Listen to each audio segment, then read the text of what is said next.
So now we're going to demonstrate an above elbow using an ulnar gutter slab. You're going to measure from just below your armpit to your metacarpal heads. That's going to form the basis of your back slab.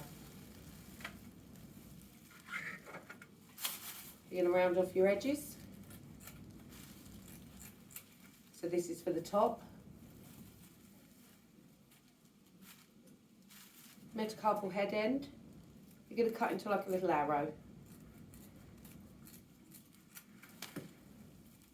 That will then fit around palm sheaths, your palmar creases, and stop anything digging in. You also need 2 stirrups. They're going to go either side.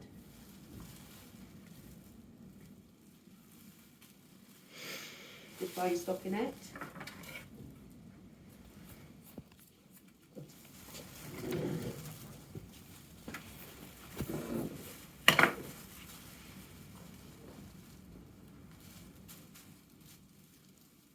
If the patient's in an awful lot of pain, it's a really good idea to have a second person with you just to support.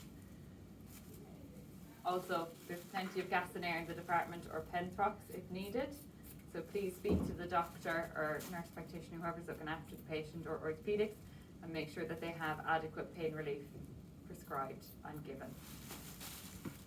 This is generally used for unstable fractures of the elbow, so either the olecranon or of the distal end of the humerus, which are both very uncomfortable, quite painful, can cause quite a bit of spasm and can be quite sore, which is why it's quite a good idea sometimes to have somebody else supporting the lower part of the arm. We'd also use it for a mid-shaft radius and ulnar fracture because you would want to stop the elbow turning as well as the wrist turning. What are you doing there, Yvette? This is my thumb sock. Makes it look very posh. But if you forget it, it's not integral.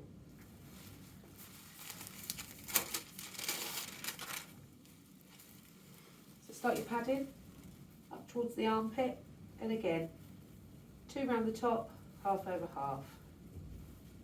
Make sure you stay half over half around your elbow. If you don't have any padding on the elbow, it can get very, very sore.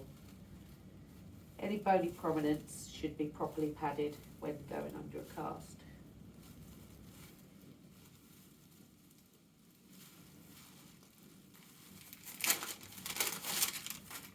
Generally with these you need a bit more equipment, like a bit more padding, so it's better to be prepared before you start, so have 2 rolls of padding instead of your 1, like you would for a below elbow.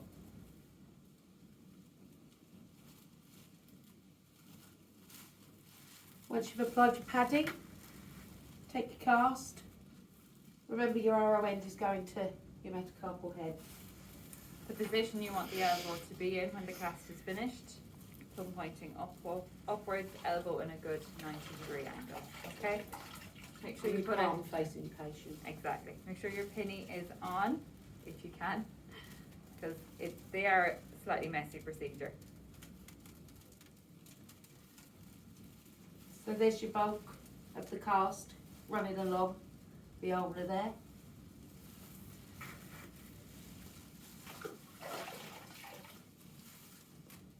Take your first stirrup underneath the elbow.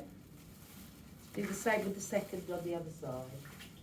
Taking care again not to cover over and make a full cylindrical cast.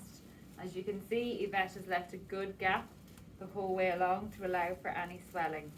You can see particularly in the crux of the elbow, there's a nice gap there, so just make sure your gap is kept. Very important.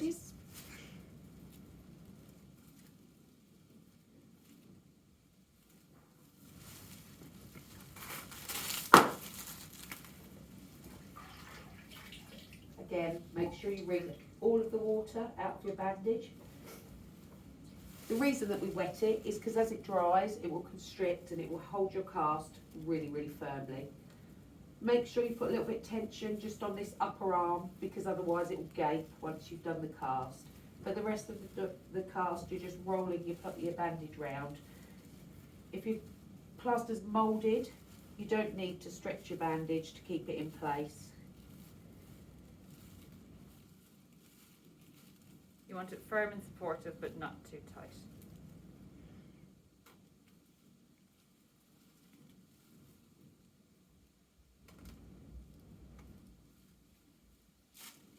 When you're finished, again, make sure that you stick your bandage down on the cast, not across the gap.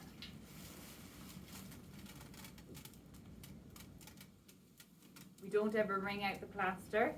As you see, Yvette is just dunking it and taking it straight out. The reason we don't wring out the plaster is if you do that, you'll end up leaving more plaster in the bucket than on the patient.